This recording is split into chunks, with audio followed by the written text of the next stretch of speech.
whenever you're working with wood, whether you're a carpenter, cabinet maker, or anything like that, never assume anything about your tools. So a carpenter relies very heavily on a level. But how do you know if a level is level? It's not real complicated. All you do is you lay your level down and you look to see where that bubble is. On this, the bubble is just touching the line over here. To check it, all I do is turn it 180 degrees, put it back down, and that bubble again is touching the line on this side. If it's not doing that, the level's off. They aren't adjustable, so just get another level.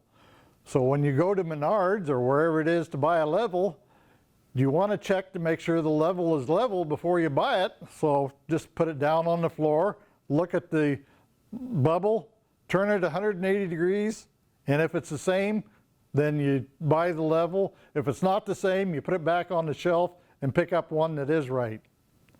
So the next thing you want to check, this is real simple, but something that people overlook. We have a tape measure here, and anybody knows that you can put it on your belt, on your pants pocket or whatever, but at some point in time you're going to drop that tape measure. If it should land on this tab, it's going to bend that tab. And what happens is you aren't going to get a true measurement. So let's pretend my pencil is the tab. There I'm going to get a true measurement. But if it's bent, now you see it's going to be off because I have bent the tab back. So what do you do if that's off? Well, you take out your hammer and straighten it. You want to make sure that it's not bent. This has a slight bend in it, so that tape measure is probably going to be off just a little bit. Maybe not enough to hurt a carpenter, but for real precise measurements, it might hurt. So the next thing to think about, and this is something that everybody wonders about, you notice that the tab moves back and forth. And the reason for that is there is a thickness here. So if I measure from the inside, I'm pulling the tab out tight like this, but if I'm measuring the other way, with the tab this way, now it pushes it in. That movement is to compensate for the thickness of the tab so you get the proper measurement. Don't lock it in place, it won't work.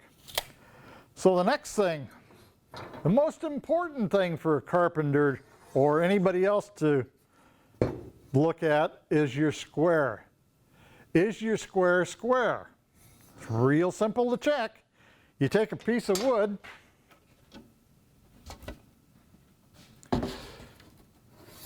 piece of plywood here, and you check to make sure it's got a nice straight edge on it.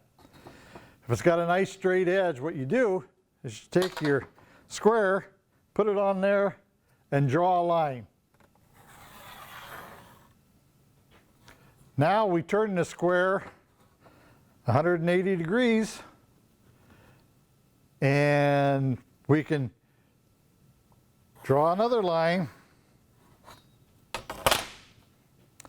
If the lines are parallel, the square is square. But you notice I have a bigger gap down here than I do up here. What has happened is somebody's dropped the square and it has bent the square. So how do we fix that? Well, this tells me that when we dropped it, it pushed the tongue of the square over like this.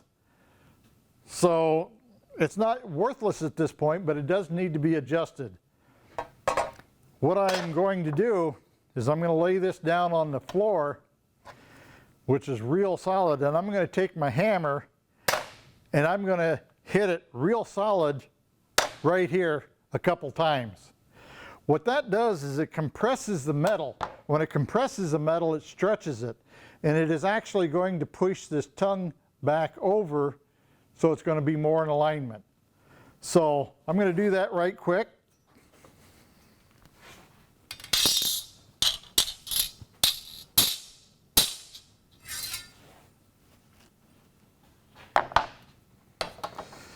And I am going to draw the lines again.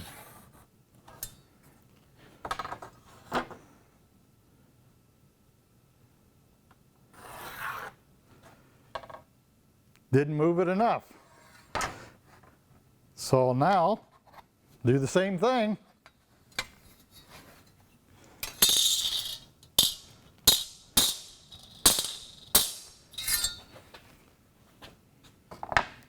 Check it again.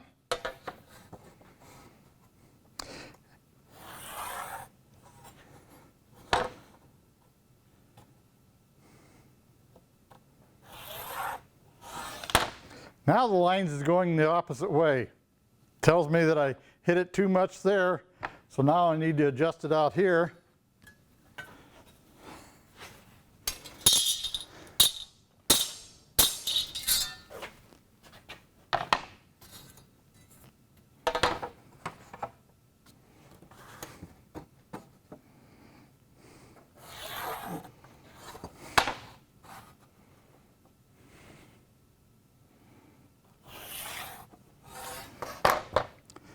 So now that these two lines are parallel, the square is square. Now that you know this simple little trick, there's no excuse for never checking the square to see if it's square. If it's out of square and you build a project, it doesn't come out right, it's a lot easier to do it right to start with rather than do it over again. Always double check, double check, double check.